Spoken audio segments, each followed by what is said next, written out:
इसलिए भगवान पर विश्वास कर लेना ही भगवान का भजन है। और जिस दिन आपको विश्वास हो गया तो आपको सर्वत्र परमात्मा की सत्ता का बोध हो जाएगा। आप जहां बैठे हो, प्रहलाद को भगवान क्यों दिखाई पड़ गए? प्रहलाद के अंदर एक विश्वास था कि इस खंभे के अंदर भगवान है। विश्वास था तो प्रकट हो गया। अभी हमारा जिस मंदिर में जाकर माथा रगड़ते हैं तो क्या आपको विश्वास है कि भगवान है वहां? यदि आपको विश्वास होता है कि भगवान है तो भगवान को छोड़ के आप कहीं जाते ही नहीं।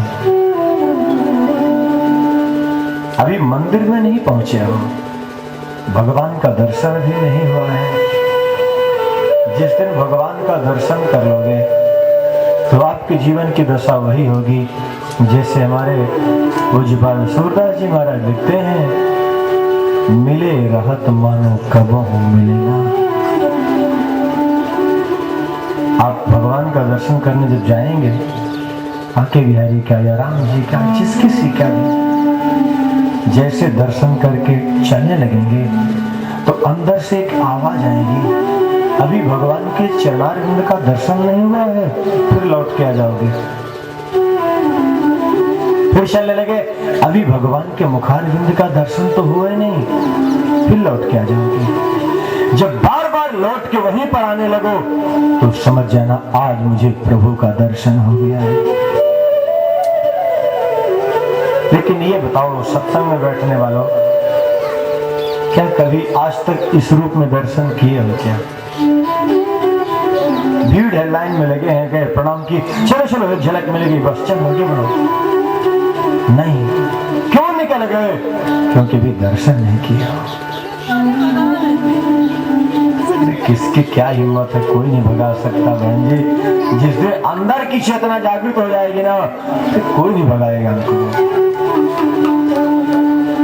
वो फिर बाधक नहीं सहायक बनेंगे, साधक बन जाएंगे। लेकिन अभी हमारा मंदिर में जाते तो हैं, आज शनिवार है, मंगलवार है, हनुमान जी के मंदिर में जाना चाहिए। लंबी लाइन है, नारियल लिए गए, भगवान जी भी चलो चलो बड़ी भीड़, आगे बढ़ो। एक व्यावहारिकता निभा रहे हैं, अभी नहीं पहुंचे हैं, फिर उसके दरबार में पहुंच जाएंगे तो फिर किसी के अंदर शक्ति ही नहीं है कि आपको हटा देगा। क्यों? वो भी देखता है कि कौन मेरा भक्त आया है और उसके भक्त को कोई सता नहीं सकता, कोई छू नहीं सकता। बांके बिहारी के मंदिर में एक भक्त पहुंचे दर्शन करने। जब दर्शन करने पहुंचे बड़ी भीड़ थी, वो दर्शन में डूब गया बाबा, ऐसे डूबा जैसे पट खुला खड़ा है, पट बंद होने का अवसर आ रहा लेकिन वो उस आसन से हिल नहीं रहा। अविरल प्रेमास्त्र धारा प्रवाहित हो रही। प्रभु हमारे आपके बीच में पर्दा आ जाएगा क्या? क्या भी आपके शरण में आने के बाद भी हमारे पाप नष्ट नहीं हुए? भगवान ने कहा नहीं, हमारे आपके बीच में पर्दा कौन ला सकता है? ये पुजारी ला रहा है, लाने दो। जैसे पर्दा लगाया भगवान का विग्रह गायब बांके बिहारी का। हमारे प्रभु बांके बिहारी एक छोटे से बालक के रूप में उस भक्त के पास आए, बाबा चलो हम और आप चलते हैं। अंगुली पकड़े चल दिए, काल चारों तरफ से मार्ग बंद कर दिया गया। क्या हुआ? विग्रह कहां गायब हुआ?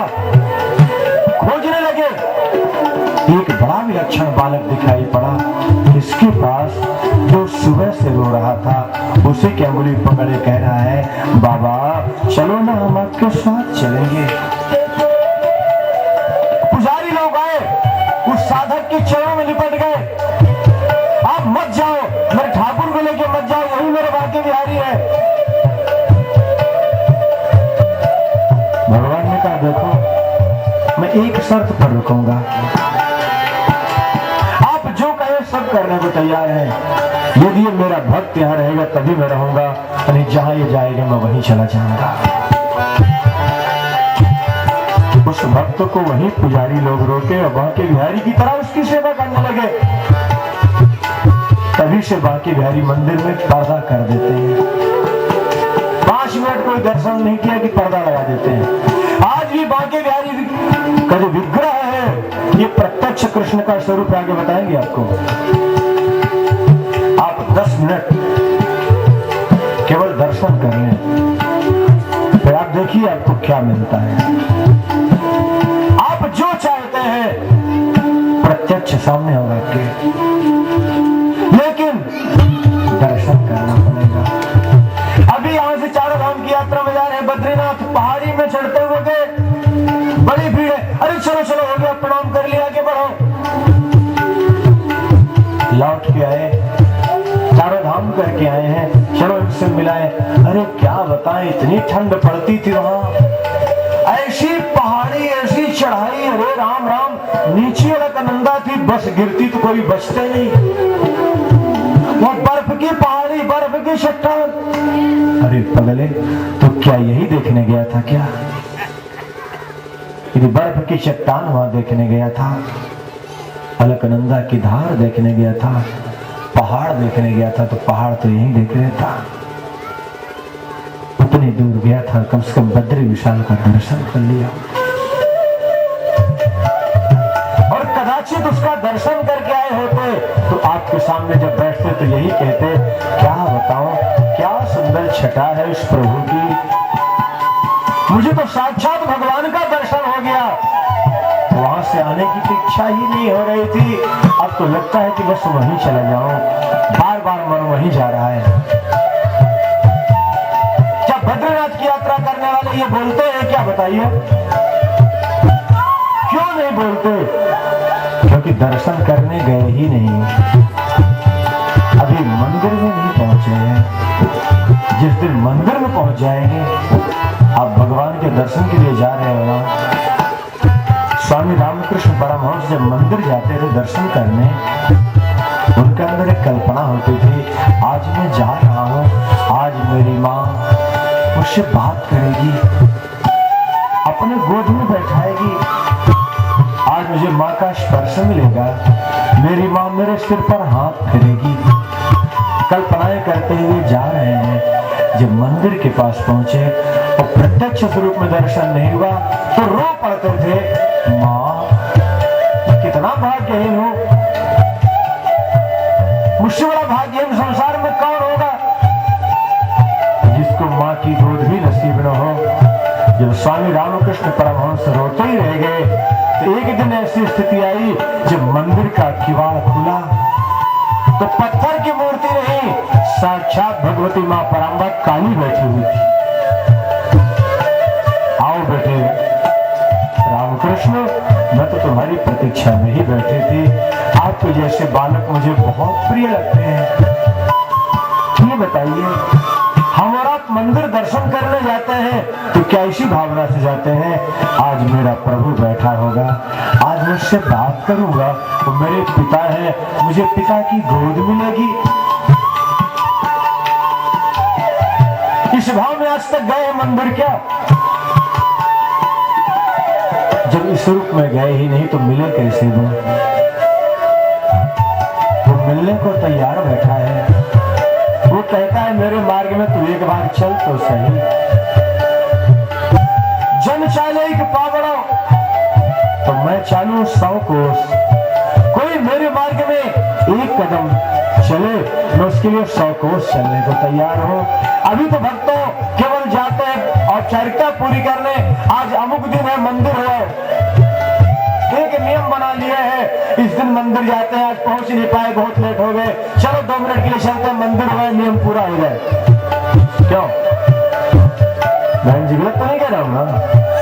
ज्यादातर लोगों की भावना यही होती है, अन्यथा नहीं लीजिएगा। एक नियम बना लिया है कि सोमवार को शंकर जी के मंदिर जाना है, अरे आज सोमवार का दिन भूल गए, सायंकाल का समय हो रहा, चलो 2 मिनट दर्शन कराए फिर और काम करते हैं। तो अभी तो हम ये मान के चलते हैं कि मंदिर जाने का एक नियम लिए, लेकिन भगवत दर्शन का नियम नहीं लिया। जिस दिन उसके मार्ग में जाओगे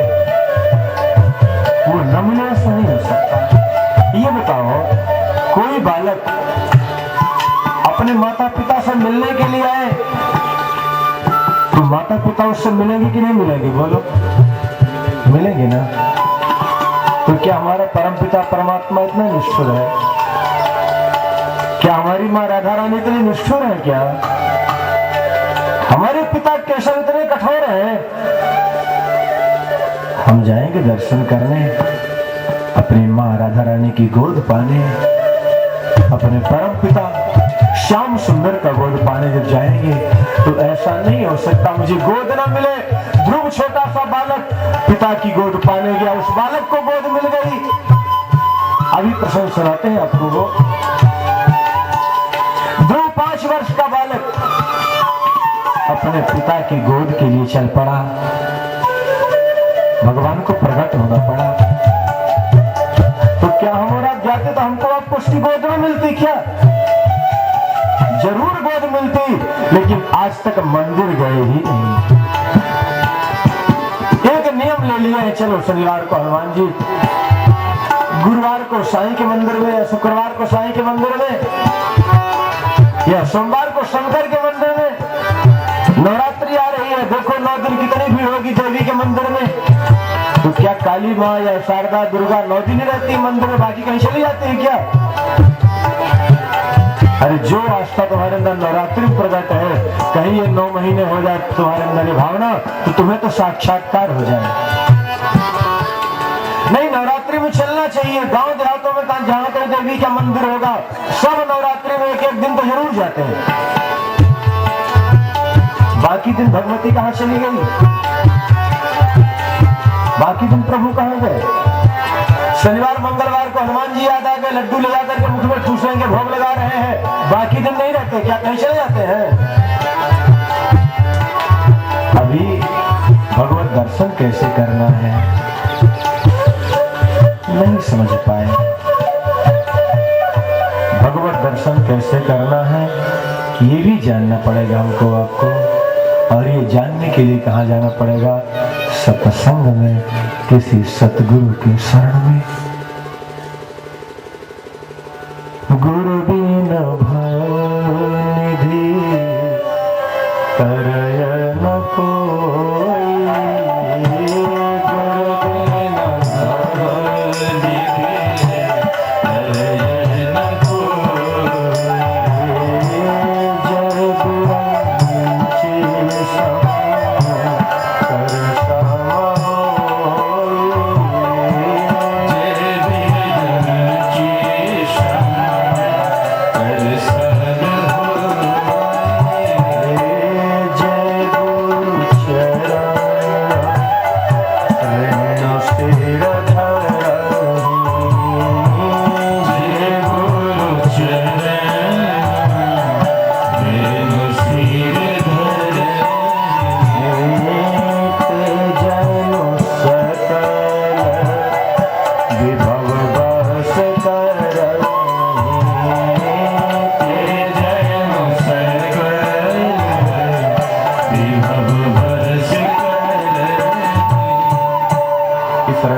पान करना है तो जीवन में एक गुरु चाहिए।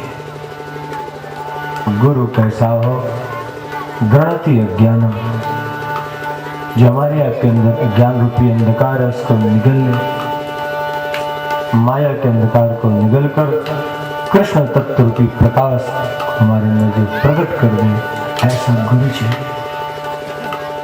गुरु शब्द अंधकार रुकारस तन्निरोधकः गुरु इत्यादि, वो गुरु कहलाता है। शुद्ध शुद्ध है गुरु, गुरु नहीं। गुरु मतलब होता है चोर। और आजकल के लोग प्राय गुरु जी महाराज, हमारे यहाँ गुरु जी आए हुए हैं, क्यों संसार लोग क्या कहते हैं? गुरु जी महाराज की। तो गुरु का मतलब होता है चोर। पहले अपने चोर बना दिए। शुद्ध शब्द है गुरु। राम में छोटा ऊ की मात्रा है तो शुद्ध है, और बड़ा ऊ की मात्रा कर दिए तो। और आजकल माताएं गांव देहात में बड़ी भावुक होती हैं, जब गुरुजी लोग आते हैं ना, गुरु दर्शन मिले बड़े भाग्य से। तो सही बात है, चोर का दर्शन कहाँ होता है? चोर तो सीधा रहता है। पर ये बेचारी नहीं जानती है उसका भाव, इसलिए भावुकता में गाती है, उनकी गलती नहीं है। तो सोचती हैं कि गुरुदेव जी पधारे हैं, बड़ी कृपा है, तो भावना में गीत गाती हैं, अच्छी बात, लेकिन शुद्ध शुद्ध गुरु है। इसलिए रामचरितमानस में आप लोग जहाँ कहीं देखे हैं तो गुरु शब्द का प्रयोग किया है। श्री गुरु चरण, जय गुरु चरण, बंदम गुरु पद, श्री गुरु पद नख। जहां कहीं देखिए तो राम में छोटा की मात्रा है, लेकिन एक जगह गुरु कहा गया है रामचरितमानस में। प्रसंग मालूम है कि नहीं कहा गया है? कहा गया नहीं मालूम है? अरे मनोज बाबू थोड़ा सा कुछ चिंता भी किया करो। वो कहा गया है अयोध्या कांड में, जहां कैकेयी मंथरा का संवाद है, वहां जाकर के देखना आपको मिलेगा। तो गुरु और गुरु इसमें अंतर होता है। जीवन में एक गुरु होना चाहिए, जब गुरु होगा तभी कल्याण होगा, तभी हमको आपको परमात्मा की सर्वत्र सत्ता का बोध होगा। ब्रह्मा जी नारद जी को चतुश्लोकी भागवत सुनाए, जो भागवत नारायण जी ब्रह्मा जी को सुनाए थे। नारायण जी ब्रह्मा जी को कथा क्यों सुनाए? ब्रह्मा को डर था माया रूपी जल में कहीं ये शरीर रूपी घट घुल न जाए। कुम्हार घट का निर्माण करता है पानी भरने के लिए, लेकिन जब आकाश में बादल आते हैं और घड़ा कच्चा होता है तो कुम्हार उस घट को उठा करके छिपा देता है। क्यों छिपा रहे भाई? बोले पानी तो भरना है लेकिन अभी कच्चा है। एक बार आग की भट्टी में ये पक जाए, फिर चाहे आकाश में बादल आए, चाहे पानी भर के रखें, कोई समस्या नहीं है। उसी प्रकार ये शरीर रूपी घट जब तक कच्चा है तभी तक माया रूपी जल में घुलने का खतरा है, लेकिन जिस दिन ज्ञान यज्ञ रूपी अग्नि में इस शरीर रूपी घट को पका दोगे, परिपक्व कर दोगे, उस दिन फिर आप संसार में कहीं भी रहो, कोई समस्या नहीं है। स्वामी रामकृष्ण परमहंस ने क्या लिखा है? न हरि भूलो न जग छोड़ो, कर्म कर जिंदगानी, रहो जग में सदा ऐसे, कमल रहता है पानी में। जब कोई कहे कि परिवार को छोड़ के जाओ भजन करो, संसार को छोड़ो, तो संसार को छोड़ के कहाँ जाओगे? जहां जाओगे परिवार ही न है। एक घर को छोड़ोगे दूसरा घर बनाओगे, रहने के लिए आश्रम तो बनाओगे ना, तो जिस आश्रम को बनाओगे वो क्या है? घर ही ना है। तो ये क्या बिगाड़ा है? यदि फिर आप घर छोड़े ही हो तो फिर घास फूस की झोपड़ी में रहो, या उसकी भी आवश्यकता नहीं है। जो कंदराएं बनी है मजा करके साधना करो, तो अगर भजन करो। इज्जत करी हमारी साधक आज भी कंदराओं में पड़े हुए हैं। ऋषिकेश की यात्रा तो आप लोग किए होंगे, और राम झूला के और लक्ष्मण झूला के बीच में जब कभी दोबारा जाए तो गंगा जी में नीचे उतरिएगा, जहाँ धार बहती है, उसके अंदर जहाँ वो पहाड़ी जैसे दिखता है, उसके अंदर गुफा है, कंदरा है। वहाँ पता नहीं कितने महात्मा भरे पड़े तपस्या कर रहे। उसके अंदर नवा लाइट और पंखा मस्त पड़े बाबा जी। ठीक है ना, मस्त है। गर्मी का समय एक सन्यासी जी के साथ गए थे, बोले ऋषिकेश तो बहुत घूमता है, चल आज मेरे साथ घूमता। चलिए, जब गया तो बोले गंगा जी, उन्होंने कहा धार के पास क्यों चल रहा है? अरे चल तुझे बताता हूँ है क्या चीज। जब वहां पहुंचा और अंदर लेके गए, देखे तो वहां आपका एसी भी फेल हो जाएगा। क्या प्रभु की कृपा, माँ की कृपा, साधक लोग अपना लगाए डेरा बीच के मस्त। कुछ देर बैठे, बड़ा आनंद आया, लगा कि ऐसा स्थान हो। फिर इस घर को छोड़ो तो फिर ऐसे घर पकड़ो। यदि आश्रम भी जाकर के बनाना है तो फिर गृहस्थ आश्रम क्या बिगड़ा है? फिर यहां भी रहकर भगवान का भजन करो। देखो सबके सब बाबा जी बन जाएंगे तब भी संसार का काम नहीं चलेगा।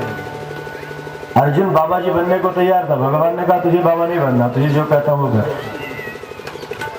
उठा घरस्वान, कर्मण्य वाधिकारस्ते मां फलेषु कदाचन, तुझे कर्म करना बस। और सबके सब निमित्त मार्ग में चले गए, सबके सब बाबा जी बन गए तो क्या होगा? इसलिए सबको बाबा जी नहीं बनना, कुछ बाबू जी भी रहेंगे तभी उसका क्रम चलेगा।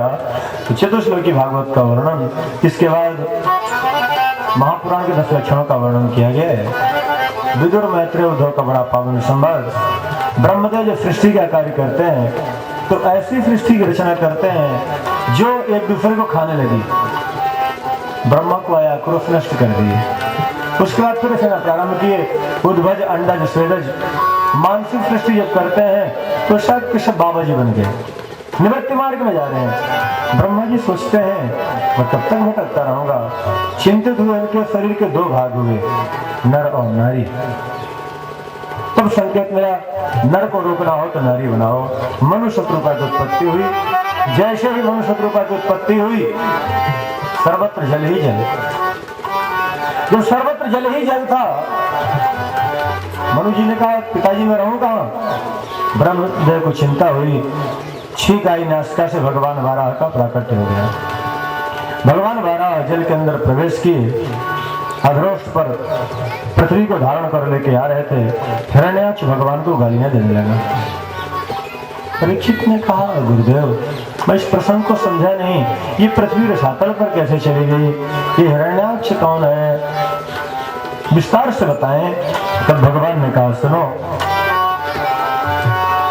मानसा में सुतायुष्मत् पूर्वजा सनकादयः चेरुर्विहाय साम्राजन् लोके सुविगता स्पृहा। एक बार ब्रह्मा के मानस पुत्र सनकादि चल पड़े भगवत दर्शन के लिए। जब भगवत दर्शन के लिए गए तो वहां पर मां पराम्बा लक्ष्मी नारायण के चरण कमल को दबा रही थी। भगवान कहते हैं देवी कई बार पृथ्वी का भार हल्का करने के लिए कठोर राक्षसों का उद्धार करना पड़ता है, बड़े विकराल राक्षसों का। लक्ष्मी मुस्कुराने लगी, जिनका इतना सुकोमल शरीर है वो राक्षसों का वध कैसे करते होंगे। हमारे प्रभु का नाम है गर्वापहारी। जहाँ अहंकार का अंकुर आता है भगवान वहीं अहंकार नष्ट कर देते हैं। प्रभु सोचते हैं लक्ष्मी के अंदर अभी भी अहंकार का अंकुर आया है, इसको नष्ट करने के लिए एक लीला कर दो। तो भगवान लीला कर दिए, जय विजय के अंदर अपनी माया डाल दिए। जब जय विजय के अंदर अपनी माया डाले तो सनकादिकों को जय विजय रोक दिए। जैसे सनकादिकों को रोके, सातवें दरवाजे पर सनकादिकों को क्रोध आ गया। देखिए भगवत प्राप्ति के तीन मार्ग हैं। एक मार्ग है ज्ञान का, एक है कर्म का और एक है भक्ति का। तीनों मार्गों में एक एक शत्रु है। ज्ञान मार्ग का शत्रु है क्रोध, ज्ञानियों को क्रोध बहुत आता है। कर्म मार्ग का शत्रु है काम और भक्ति मार्ग का शत्रु है लोभ। ये भगवत प्राप्ति के तीन मार्ग हैं और तीनों मार्गों में एक ये बैठे हुए हैं। जैसे सनकादिकों को क्रोध आया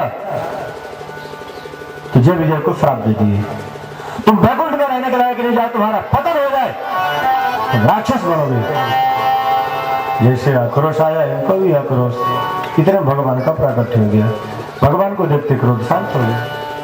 प्रभु मुझसे भूल होगी। भगवान ने कहा जो होना था हो गया, कोई बात नहीं, गते शोको न कर्तव्यो। ये भी अच्छा हुआ। देखो जीवन में जो होता है ये मान लो कि ये भी अच्छा हुआ। घबराना नहीं चाहिए, छोटी छोटी बातों में घबरा जाओगे तो आगे नहीं बढ़ोगे कभी। एक राजा का मंत्री था, उसका एक सूत्र था कि ये भी अच्छा हुआ। कुछ भी हो जाए बोले ये भी अच्छा हुआ। अरे हमेशा बोले पागल है। एक बार राजा गए शिकार खेलने के लिए तो राजा की उंगली कट गई, तो मंत्री कहता ये भी अच्छा हुआ। अब राजा की उंगली कट गई तो ये अच्छा हुआ क्या, गलत हुआ? अरे गलत नहीं, अच्छा ही हुआ। राजा को आक्रोश आया, ले अस्पताल तो जेल में। जब जेल में डाले तो कहता ये भी अच्छा हुआ। राजा ने पूछा सेवकों से, जब जेल में डाले तो क्या बोला? बोले महाराज कहता ये भी अच्छा हुआ। अरे पागल है, छोड़ो। एक बार राजा गया शिकार खेलने के लिए, मंत्री जेल में था, सेवक लोग पीछे रह गए। डाकुओं का सरदार नरबली करना था, कहता जाओ कोई मिले तो पकड़ लाओ। राजा अकेले आगे निकल गए, राजा को पकड़े लेके चले गए। अब मंत्री होता तो साथ देता, मंत्री तो जेल में बैठा है। अब क्या करें, मंत्री की याद आ रही बहुत। अब प्रातः काल किसी से कहा जाए कि आपका बलिदान होना है, आप रात में भोजन कर लो, तो कोई भोजन करेगा? रात भर रोते रहेंगे बेचारे। प्रातः काल जबरदस्ती स्नान ध्यान हुआ, बलिदान की तैयारी। तो पंडित जी महाराज ने कहा देखो भाई ध्यान रखना कहीं अंग विहीन तो नहीं है, अंग विहीन मानव का बलिदान भगवती स्वीकार नहीं करती। राजा हाथ उठाए, अरे मेरी अंगुली कटी, बोले इसको छोड़ दो। तब राजा सोचते हैं अरे मंत्री ने ठीक कहा था कि अच्छा हुआ उस दिन अंगुली न कटी होती तो आज मेरी गर्दन कट जाती। लेकिन जेल में उनको भेज दिया तो ये कैसे अच्छा हुआ। वहां से भागे आए, सेवकों से कहते मंत्री को छोड़ के लाओ। जैसे मंत्री को छुड़ा के लाए, हाथ जोड़ लिए। मंत्री हाथ जोड़ते हैं, क्या कर रहे हैं? बोले ये बताइए मेरी अंगुली कटी, आपने कहा अच्छा हुआ, तो वास्तव में अच्छा हुआ नहीं, सारा प्रसंग बताए। लेकिन आपको मैं जेल में डाला तब भी आप बोले कि अच्छा हुआ। तो मंत्री मुस्कुरा के बोलते हैं राजन अच्छा ही ना हुआ। देखिए यदि मैं जेल में न होता तो आपके साथ होता। आपकी अंगुली कटी थी तो आपकी गर्दन बच गई, और मेरी अंगुली नहीं कटी थी तो मेरी गर्दन कट जाती। तो आपकी अंगुली कट गई ये भी अच्छा हुआ, और मैं जेल में चला गया ये भी अच्छा हुआ। तो हमारे आपके जीवन में जो होता है तो ये मान के चला करो कि ये भी अच्छा।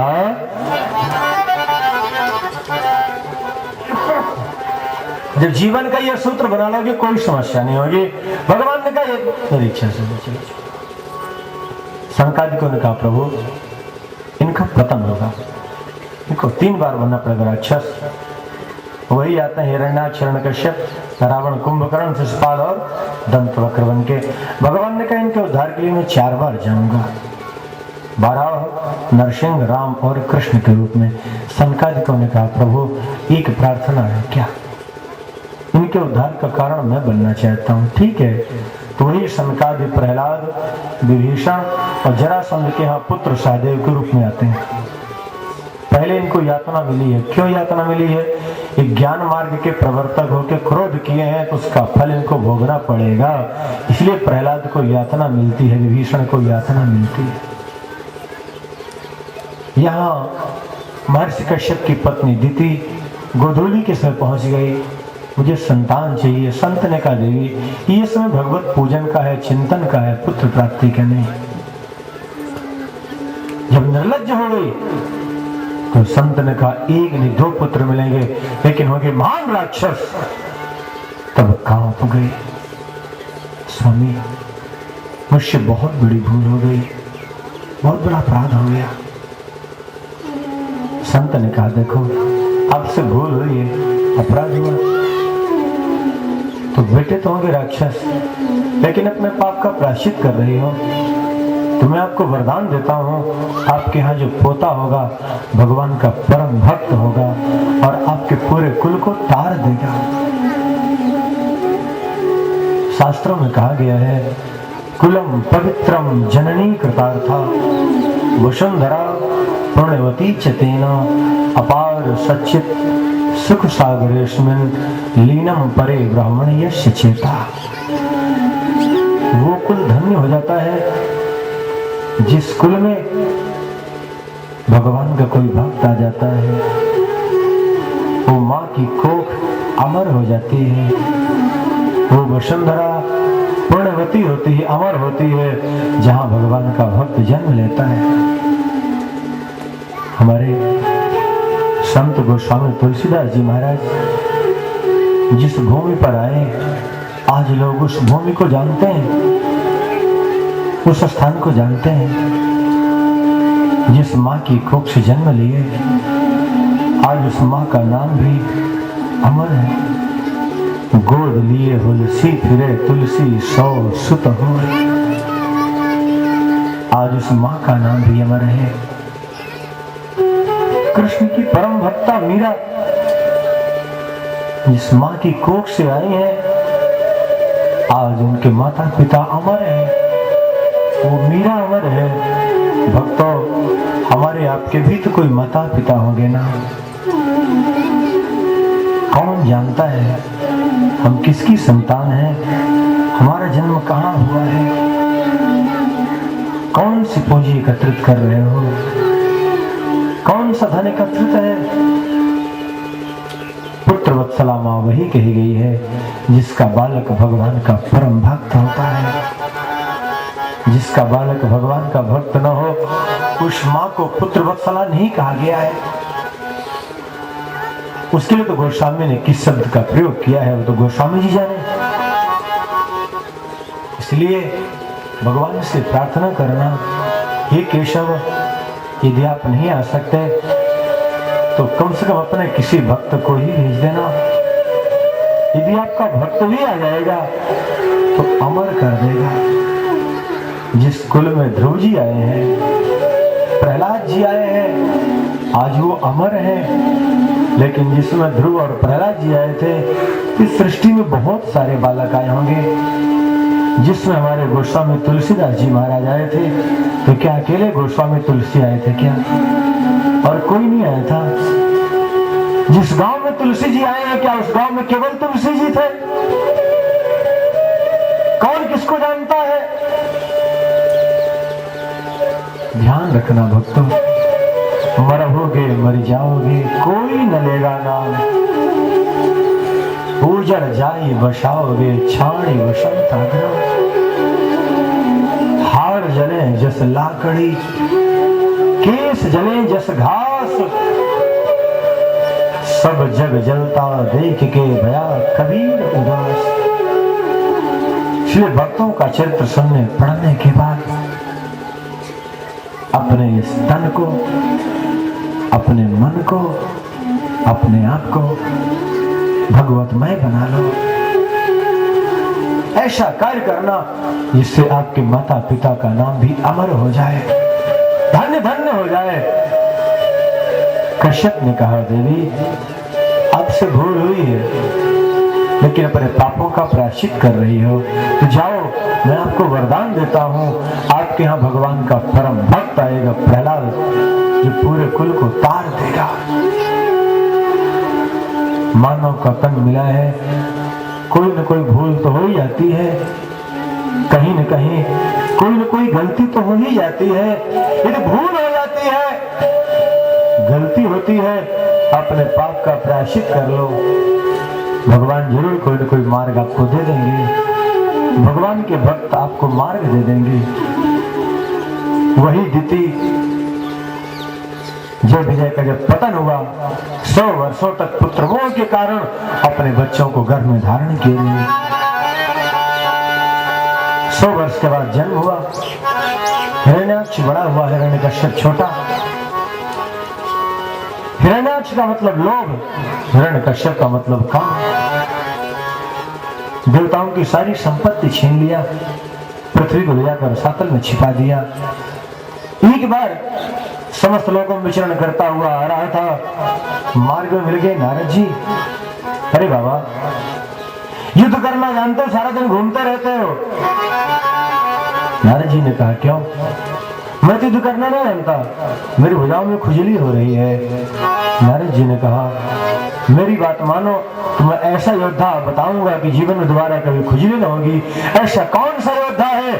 अरे उस देखो वाराह को, तुम्हारी संपत्ति को लेकर चला जा रहा, तुम यहाँ गदा पटक रहे हो। भगवान वाराह को हिरण्याक्ष गालियां देने लगा। जब गालियां दे रहा, भगवान विचलित नहीं हुए। क्यों? स्वकार्यम साधी धीमान। जो बुद्धिमान लोग होते हैं, किसी भी कार्य को बड़ी चित्राई के साथ साथ मेरे कौन क्या कहता है, कौन क्या नहीं, उस पर नहीं पड़ते। उसी के पीछे पड़ गए तो आगे लक्ष्य की प्राप्ति नहीं होगी। इसका नाम है दुनिया। अब कितना भी अच्छा काम करो, चाहे जिस रूप में चलो, जैसे चलो, कहीं न कहीं आलोचना करने वाले तो मिलेंगे कि नहीं मिलेंगे? यदि 4 लोग अच्छा कहने वाले हैं तो 10 लोग बुरा कहने वाले हैं। यदि आप इस चक्कर में पड़ गए, अमुक व्यक्ति हमको गलत क्यों कह रहा है, उसी के पीछे भटक गए, तो लक्ष्य से दूर हो जाओगे। इसलिए कौन क्या कहता है, कौन क्या करता है, ना हमको आपको सुनना है, ना देखना है। हम और आप क्या करते हैं, बस अपने आप को यही देखना है। किसी के प्रमाण पत्र से ना हम और आप भक्त बनेंगे, ना किसी के प्रमाण पत्र से हम और आप राक्षस बनेंगे। हमारे आपके जैसे कर्म होंगे, वैसे ही हम और आप बनेंगे। नहीं तो इस संसार में भगवान कृष्ण को लोग नहीं छोड़े। भगवान राम की आलोचना करते हैं, भगवान शंकर की आलोचना करने वाले हैं, तो हमारा तो मानव का तन पाए हैं, हमारी आपकी आलोचना हो तो समस्या क्या है? विचलित नहीं होना चाहिए, घबराना नहीं चाहिए। अच्छा है प्रभु जो आपकी इच्छा। भगवान वाराह विचलित नहीं हुए, लेकिन पृथ्वी के अंदर अहंकार का अंकुर आ गया। जब अहंकार का अंकुर आया तो भगवान दिव्य वृंदावन दिखा दिए। जब वृंदावन दिखाए तो पृथ्वी कहती है प्रभु मैं तो जल के अंदर थी, हरियाली कहां से आ गई? भगवान ने कहा देवी ये मेरा दिव्य वृंदावन है। वृंदावन और काशी ये मृत्युलोक का हिस्सा नहीं है। वृंदावन बसा है राधा रानी की गोद में और काशी नगरी है शंकर के त्रिशूल में। इसलिए कभी कभार वृंदावन जरूर जाना चाहिए। आप लोग गए हैं तो अच्छी बात है, नहीं गए हैं तो भी